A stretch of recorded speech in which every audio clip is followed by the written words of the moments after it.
Elon Musk, salah satu dari jajaran manusia paling kaya di planet ini, mau investasi di Indonesia untuk kendaraan listrik. Rakyat happy, pemerintah happy. Tapi oleh sebagian LSM, malah dia dikirimi surat untuk membatalkan investasi itu. Hello, ini permintaan yang aneh banget karena negara manapun di dunia ini mengharapkan ada investasi masuk ke negara mereka. Karena investasi itu akan membuka lapangan pekerjaan, memutar roda perekonomian, dan akan ada alih teknologi. Semua itu hendak dirampas oleh sekelompok LSM yang tidak jelas motifnya apa. Salah satunya adalah Wahana Lingkungan Hidup Indonesia atau WALHI. Mereka beralasan penambangan nikel menyebabkan deforestasi hutan dan ancaman limbah di sungai, danau, juga laut. Padahal Elon Musk sendiri adalah sosok yang sangat peduli dengan lingkungan.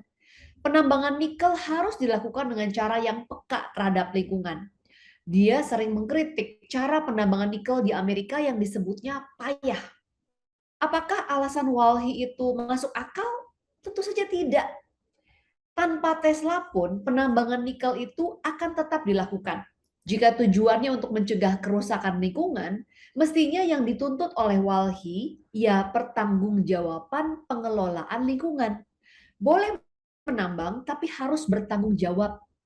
Logika Walhi ini sebenarnya mirip dengan logika kapitalis barat. Dulu, ratusan tahun yang lalu, negara barat melakukan perusakan hutan besar-besaran. Setelah mereka mapan, kemudian muncullah kepedulian pada hutan. Negara-negara berkembang di Asia dan di Afrika yang diminta untuk menjaga hutan mereka. Kemudian muncullah NGO-NGO sebagai corong mereka. Negara barat telah selesai membabat hutan ratusan tahun sebelumnya, sementara negara berkembang baru mengenal industri. Ini tidak adil namanya.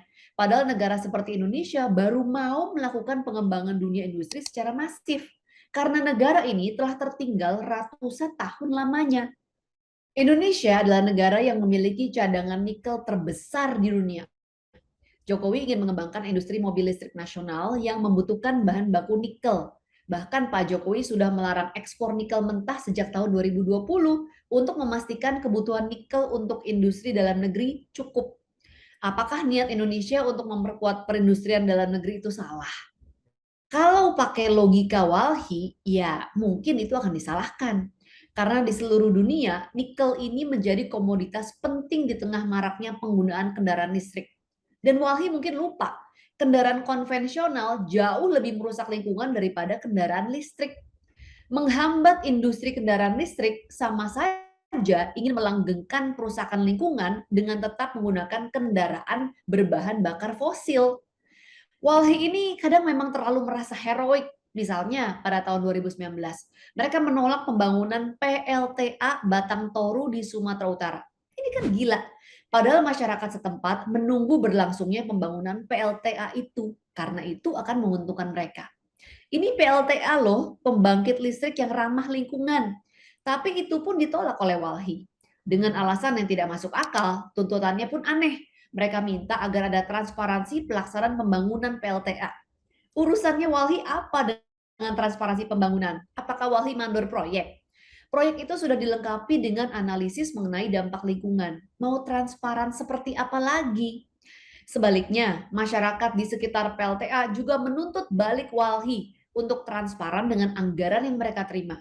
Karena selama ini muncul dugaan LSM seperti Walhi itu adalah proksi perusahaan transnasional. Mereka sengaja diperintahkan untuk membuat gaduh supaya kalau investasi batal, sang bohir yang gantian masuk mencaplok kekayaan alam Indonesia. Ada istilah LSM hitam. Ini untuk menyebut sebuah LSM yang menghambat kemajuan dan kesejahteraan rakyat. LSM hitam kadang juga melakukan pemerasan dan pemelintiran fakta. Lawannya adalah LSM putih. Mereka yang berjuang membela rakyat dengan sepenuh hati. Masalahnya kemudian ada juga LSM yang sikapnya abu-abu. Mau dikategorikan hitam, tapi bukti kejahatan mereka belum terkuak. Mau disebut putih, tapi sikapnya mirip preman dan merugikan khalayak luas. Untuk memahami perbedaan jenis-jenis LSM itu bisa dilihat dalam kasus penolakan investasi Elon Musk di Indonesia. Dan Anda semua bisa menilai Walhi ini masuk kategori LSM yang mana. Kita akhiri Sis Grace on My kali ini. Berjumpa lagi dalam episode selanjutnya.